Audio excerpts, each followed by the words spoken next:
තුනුරුවන් සරණයි සියලුම දෙනාට. මේ අවස්ථාවේදී අප රැඳී සිටින්නේ දෙකටන හැලු මහර බවුන්සෙත් මානසික සුවරණ නම් වූ උතුම් ආධ්‍යාත්මික සවිරාමික පුදබිමේ.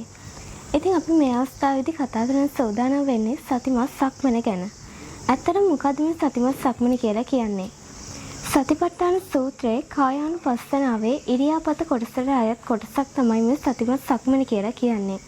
ගච්ඡන්තෝවා ගච්ඡාමිති පජානාති. ඇවිදින බව සිහියෙන් දැනගෙන ඇවිදිනවා. අපි දෙපා වලට සිහිය පිහිටුවාගෙන ඇවිදීම තමයි අපි සරල ව්‍යවහාරය ගත්තොත් සක්මන කියලා කියන්නේ. අපිට සක්මන් කරන්න තැන් දෙකක් එහෙම නැත්නම් සක්මන් මළු දෙකක් භාවිත කරන්න පුළුවන්. එකක් තමයි අභ්‍යන්තර සක්මන් මළුව. අනිත් එක තමයි බාහිර සක්මන් මළුව. ඉතින් අපි සක්මන සඳහා පිවිසෙද්දී අපි කැමති සක්මන් මළුවක් මේන් තෝරගන්න ඕනේ. මේ සක්මන් මළුව බොරළු හෝ වැලි හෝ එහෙම නැත්නම් තනකොළ සහිත බිමක් හෝ අපිට ගන්න පුළුවන්. අපි සක්මන් මළුවට ඇතුල් වෙද්දී අපි සක්මන්ට වැදලා එහෙම නැත්නම් ගෞරව කරලා තමයි සක්මන්ට පිවිසෙන්න ඕනේ. ඉතින් අපි සක්මන ආරම්භයේදී සක්මන් මළුවේ කෙළවර සිට හිස කෙලින් තබාගෙන මීටරයක් පමණ ඉදිරිය බලාගෙන තමයි සක්මන ආරම්භ කරන්නේ. මේ වෙලාවේදී අපි කිසිම ආයාසයකින් තොරව එහෙමත් නැත්නම් අපේ බාහිරව අපේ කිසිවක් සම්බන්ධ කරගන්න නැතුව තමයි අපි සක්මන් කරන්න ඕනේ. අපි සක්මන් මළුවේ කෙරවල ඉඳන් සාමාන්‍ය විදිහට අපි ඇවිදිනවා වගේ සක්මනේ ඇවිදින්න පුළුවන්. අපි සක්මනේදී වැඩිපුරම අපේ සිත යොමු කරන්නේ අපේ පාදවලට. ඒක සතිමත් සක්මන කියලා කියන්නේ. අපි සක්මන් මළුවේ ඇවිදින්දී අපි කෙළවරට පැමිණෙනවානේ. පැමිණෙන වෙලාවට අපි එතන තප්පර කිහිපයක් රැඳී ඉඳලා දක්ෂිණාවර්තව තමයි නැවතත් සක්මන් කිරීම ආරම්භ කරන්න සූදානම් වෙන්නේ. අපි සාමාන්‍යයෙන් උදාගන්න මේ සක්මන් මළුවක දිග අඩි 40ක් හෝ 60ක් පමණ වෙනවා. ඒකක පළල අඩි 3ක් විතර වෙනවා.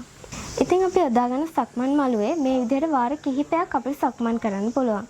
සාමාන්‍ය ජීවිතයේදී අපිට සක්මන් කරන්න කාලය අඩුයි. ඒ වුණාට අපි අපිට පුළුවන් හැම වෙලාවකම අපි සක්මන් කරන්න අපිට කාලය වෙන් කරගන්න ඕනේ. ඉතින් මේ සක්මන පිළිබඳව බුදුරජාණන් වහන්සේ චංක මනානිසංස සූත්‍රයේ සක්මන ලැබෙන ආනිශංස ගැන දේශනා කළා තියෙනවා. ඉතින් දුලන්සක්ගේ මම ඔයාලට ආරාධනා කරනවා මේ ආනිශංස ගැන කෙටියෙන් හඳුන්වන්න. ඔව් දසුනි කිව්වා වගේම චංක මනානිසංස සූත්‍රයේදී සක්මන් භාවනා කිරීමෙන් ලැබෙන ආනිශංස පිළිබඳ දේශනා කළා තියෙනවා. ඒ ආනිශංස තමයි විරිය දියුණු වීම, සිත සමාධිගත වීම, කන බොන දෑ පහසුවෙන් දිරවීම, කායික මානසික ආබාධ අඩුවීම වැනි ආනිසංස අපිට සක්මන් භාවනාව කරද්දී ලබා ගන්න පුළුවන්. ඉතින් නිතර බැරි වුණත් දවසකට පුංචි වෙලාවක් හරි සක්මන් භාවනාව යෙදීමෙන් අපිට මේ ආනිසංස ලබා ගන්න පුළුවන්. විද්‍යාත්මක පර්යේෂණ වලින්ද තහවුරු වෙලා තියෙනවා අපිට මේ ආනිසංස පහ සක්මන් භාවනාව කරද්දී ලබා ගන්න පුළුවන් කියලා. එහෙම නේද දසුනි? ඔව් ඇත්තටම දොළොන්සක්කේ ඔයා කිව්ව කතාව හරි. අපි හැම වෙලාවක අපිට ලැබෙන පුංචි කාලයෙන් වුණත් අපි සක්මන් කරන්න යොදා ගන්න පුළුවන්. ඉතින් ඔයාලටත් පුළුවන් අපේ සුවරණත් එක්ක සම්බන්ධ වෙලා මේ ගැන තවදුරටත් විස්තර දැනගනිමින් සතිමත් සක්මනේ හා භාවනාවන්හි යෙදෙන්න. සියලු දෙනාටම තුනුරුවන් සරණයි.